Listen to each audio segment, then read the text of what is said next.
তেলের সমস্যা নিয়ে আবারও চলে আসলাম। আসসালামু আলাইকুম রহমতুল্লাহি ওয়া বারাকাতু। আশা করি সকলে ভালো আছেন। আপনাদের দোয়ায় আলহামদুলিল্লাহ আমিও ভালো আছি। তেলের যে সমস্যা এটা পুরো পৃথিবীতেই চলতেছে। বিশেষ করে বাংলাদেশে একটু বেশি চলতেছে। সারা পৃথিবীতে তেলের সমস্যাটা যেভাবে সমাধান করতেছে, বাট বাংলাদেশে কিন্তু সেভাবে সমস্যাটা সমাধান হচ্ছে না। ঠিক আছে? সারা পৃথিবীতে কিন্তু তেলের যে সমস্যাটা এটা আমি দেখছি। আমি যে দেশে বর্তমানে থাকি, এদেশে তেলের দাম বাড়াইছে। ঠিক আছে? ৫০ পয়সা বা ৭০ পয়সা বাড়াইছে। যেটা বাংলাদেশের টাকায় ৳১৩০ বা ৳১০০ বা ৳৭০ মতন বাড়াইছে তেলের দাম। এরকম যে দেশের আয় ব্যয়ের উপর নির্ভর করে তেলের দাম বাড়াইছে। বা ওই দেশের সব দেশের খবর জানি না। বিশেষ করে বাংলাদেশের নিউজ ফিড মানে দেখলে বা রিলস দেখলে যেসব ঘটনাগুলো দেখতেছি, তেলের সমস্যাটা ব্যয়বহুল সমস্যা। ঠিক আছে? এর সমাধান কবে সমাধান হবে আসলে এটা আমার জানা নেই এবং বাংলাদেশের অনেকের এটা জানা নেই। ঠিক আছে? আমি এই বিষয় নিয়ে কথা বলি কী জন্য? কারণ তেল নিয়ে আমি কয়েকটা ভিডিও বানাইছি বা ভিডিও ছাড়ছি। সোশ্যাল মিডিয়া আপনারা দেখছেন বা সকলে অবগত আছেন। ঠিক আছে? এইজন্য আমি একটা কালকে পোস্টও দিছিলাম তেলের বিষয়ে। দেন ওইখানেও কিছু কমেন্ট করছে, বাট বিষয়গুলো কেউ রাজনৈতিকভাবে নেবেন না। আমি আর কি ব্যক্তিগত পার্সোনালিভাবে যেসব কথাগুলো আপনাদের সাথে শেয়ার করি, এর ভিতরে আর কি বা সীমাবদ্ধতা থাকতে চাই। ঠিক আছে?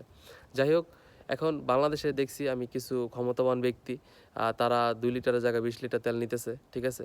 এখন তারা কোন পারপাসে নিতেছে বা তারা নিজেরাও জানে না যে তাদের বা টাঙ্কি লোড হইতেছে বা আনলোড হইতেছে, তারা নিজেরাও জানে না। সাংবাদিকরে দেখলাম কথা বলতেছে বা তাদের কথার উত্তর দিতেছে অন্যভাবে। ঠিক আছে? যাই হোক, ওই বিষয়ে আমি কথা বলতে চাই না। এখন কালকে যেটা দেখলাম সেটা হচ্ছে যে আপনারা অনেকেই দেখতে পারেন, যেহেতু নিউজ ফিডে বিষয়টা ভাইরাল হয়েছে অনেক, এই জন্য বলতেছি যে আপনারা সবাই দেখতে পারেন যে একজনে টাঙ্কি লোড করছে। ঠিক আছে? আমার কাছে ভিডিওটা সেভ করা আছে, আমি ভিডিওর লিঙ্কটা আপনার এই কমেন্ট বক্সে দিয়ে দিব, আপনারা দেখেন। ঠিক আছে? আপনার ওই টাঙ্কি লোড করছে একবার, সে একটু ঘুরে আসছে, ঘুরে আসার পরে সে আবার টাঙ্কি লোড করতেছে। এখন পাম্পের যে মানে কর্মকর্তা বা যে আপনার সেল করে তেল, মানে যে তেল দেয় আর কি, যে আর কি কর্মচারী, সে তেল দিতেছে। ও বলতেছে ভাই আপনার টাঙ্কি তো লোড হয়ে গেছে।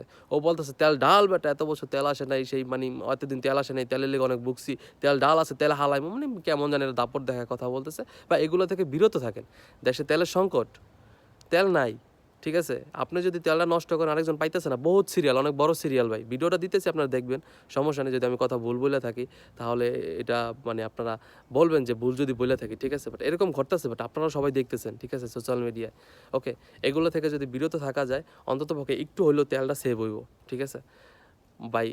আরও অনেক ভিডিও আছে, আরও অনেক ভিডিও আছে তেলের এই সমস্যা, ওই সমস্যা, এই তেলের এই সমস্যা নিয়ে দেশে কতগুলা আর কি আপনার এই যে মর্মান্তিক দুর্ঘটনা ঘটছে আর কি, আপনার তেলের বিষয়ে বা ঘটনা নিয়ে আপনার মনে করেন যে কেউ ২-৩ জন মানে মাইরাও ফেলছে। ঠিক আছে? মানে এরকমও ঘটনা ঘটছে, নিউজ ফিডে দেখলাম বা সাংবাদিকরা আপনার সংবাদ প্রচার করছে, ওইখানে দেখলাম।